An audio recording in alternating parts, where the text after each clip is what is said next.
Hello everyone, I'm Emily. I created this channel because I wanted to share my insights with you. I read tarot intuitively and may not always interpret the cards as others. For example, I always read my cards upright, and if I pull the Fool card, I may interpret it as a warning instead of its actual meaning. This depends, however, on the context of the other cards in the reading. Topics can include anything, but will primarily consist of intuitive messages that I receive.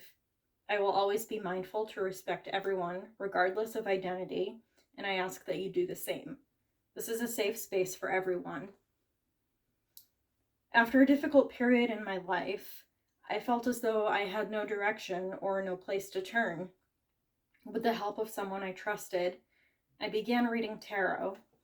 Finding meaning in the cards has greatly improved my understanding of myself and the world around me in all its chaos, imperfections, and beauty. My goal for this channel is to spread my message to others in the hope that we can find common ground. Without further ado, let's begin.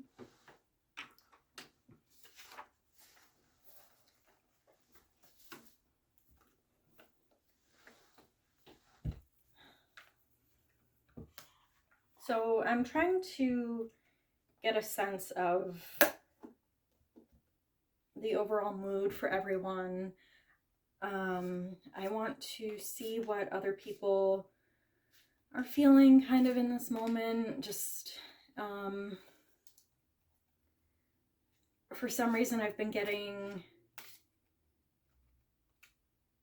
the message of turn the lights out, or something about money in my head, so I don't know if that has to do with anything, and we will see. So I'm using the Forager's Daughter Tarot deck. It's one of my favorite decks at the moment. It's one of the more independent artist decks that I like to use because I just love the artwork in all of the independent decks. So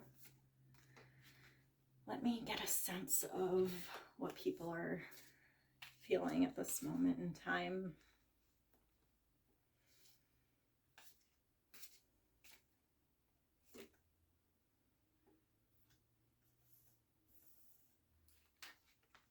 And if I have a couple of quiet moments, it's because I'm thinking about the cards and not necessarily blanking. Again, it has to do with context.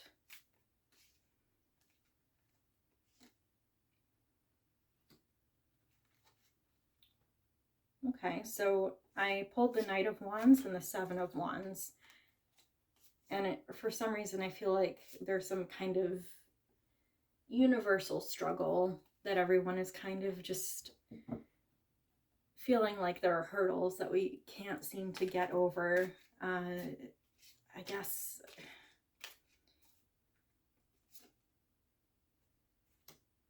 okay.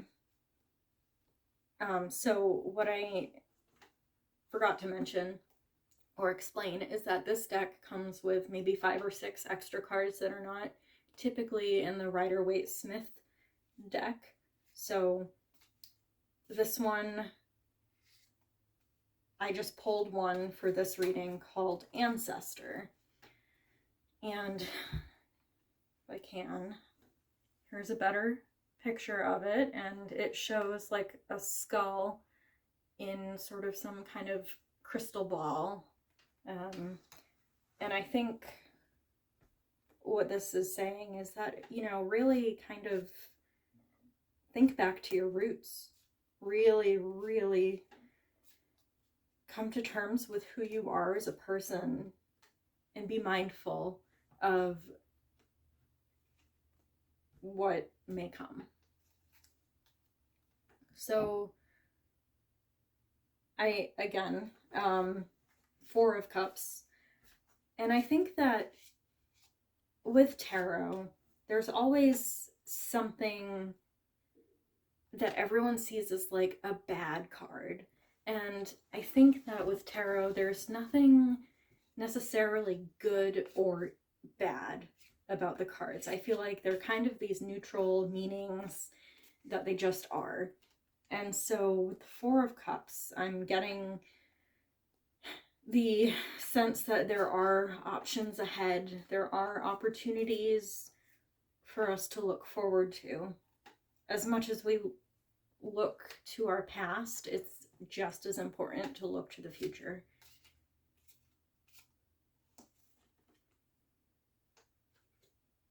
And the Moon. Right, so we can't always know what's going to happen.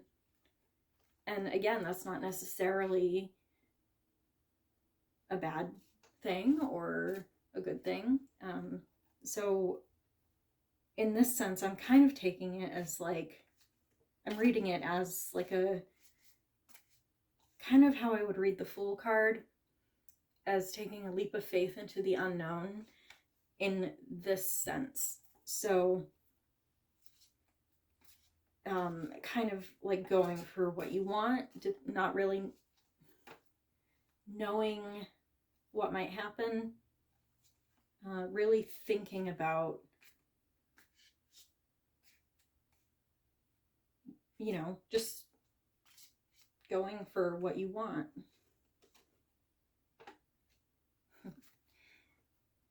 And I got the Empress.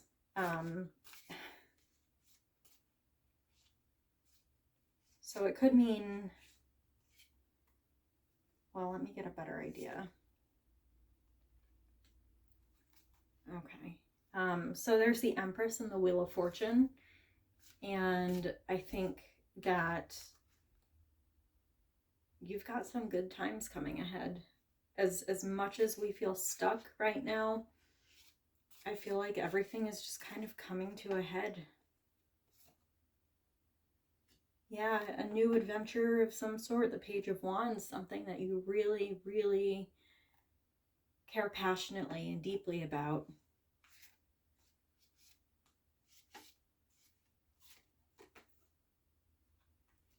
But it'll take time. Temperance shows itself. You really have to think this through, bide your time, really kind of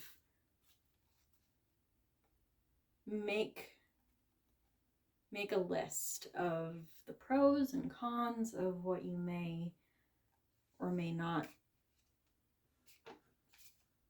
want to do, and just, you know,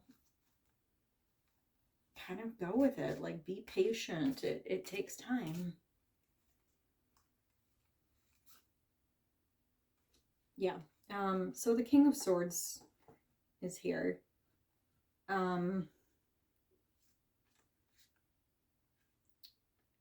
I think with all that thought, you've really mastered that kind of ability to think things through, even though, you know, it may be kind of something that you're really uncomfortable with.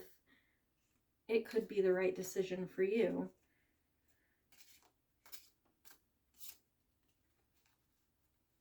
Let's pull one more clarifying card. What is this decision about?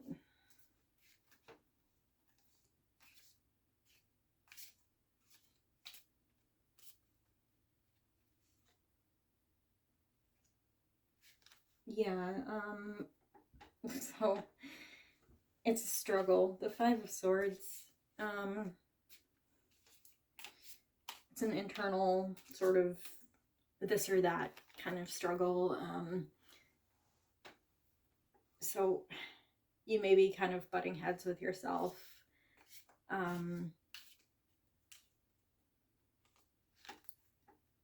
So when it comes to what I was talking about before,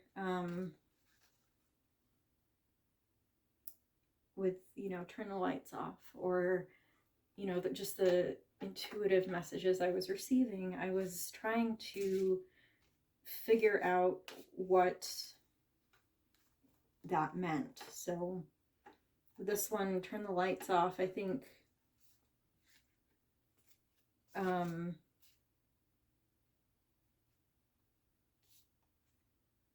with the ancestor coming through and the moon coming through, really just kind of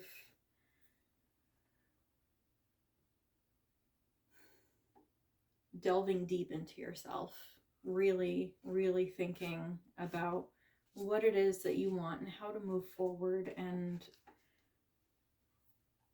as difficult as it may be, it may end up good for you. I'm going to pull one last card because I don't like ending on the Five of Swords. It's because the vibe I'm getting is just not... Okay, this is better. The World. I tend to really like this card. It's one of my favorites of the major arcana. And so I think that after all of this struggle and all of this sort of back and forth between yourself, you're going to really finally make things happen. The Wheel of Fortune, like, yeah, you may feel stuck a little bit, but I think, like, with the World and, you know, kind of the Page of Wands actually taking action, there's a lot of forward movement in this reading. And the King of Swords as well, like a lot of like passion and thought will go into whatever it is that you're trying to do. And so the World comes through. If you take a look at the cards, the Wheel of Fortune is like a, if you can see it, kind of like the wheel in this area. And then the World also has a wheel. So a lot of forward movement that I'm getting a sense of, not too much backwards movement. And if there is a little bit of backwards movement, then just remember that that's okay. And everything will be okay. So I'm going to do a top and bottom part of the deck. Let's see what comes through for the overall kind of sense of this reading.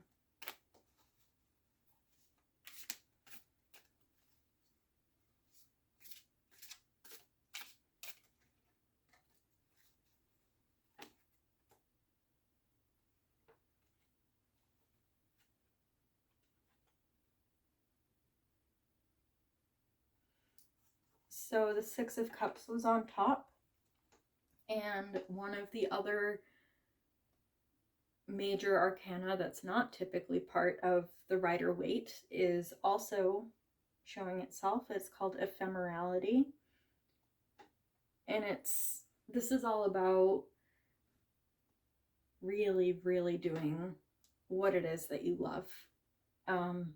Really kind of getting that giddiness, that giddy sense of excitement back in your life, like you're a kid again. And ephemerality, I really think, is just about really, really just kind of focusing yourself on one thing instead of 50 million things you may do. So focusing on that one thing, and I'm getting the word lucky in my head for some reason. And I'll show you ephemerality because I think it's a beautiful card.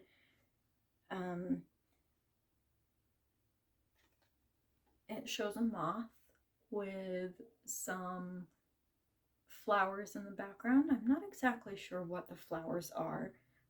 And it shows, I think they're quartz.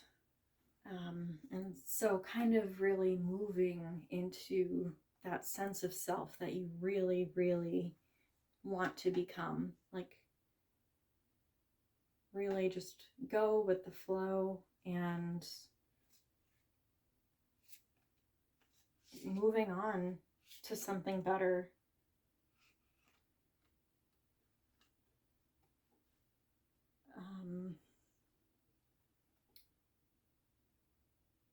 yeah, so I'm trying to think of the image I was getting of like money earlier. I think it has to do with finding what really turns you on and what makes you passionate, and then money will come for that.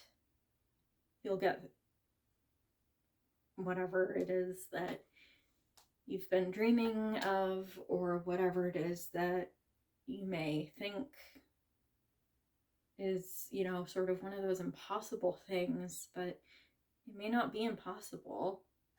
So, I think that is all I have right now. Please let me know what you think of this reading, and I'm looking for any kind of constructive criticism, things that you think I can do better, things that I'm good at.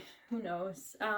So just let me know what you think, and I look forward to seeing some of you again. Bye.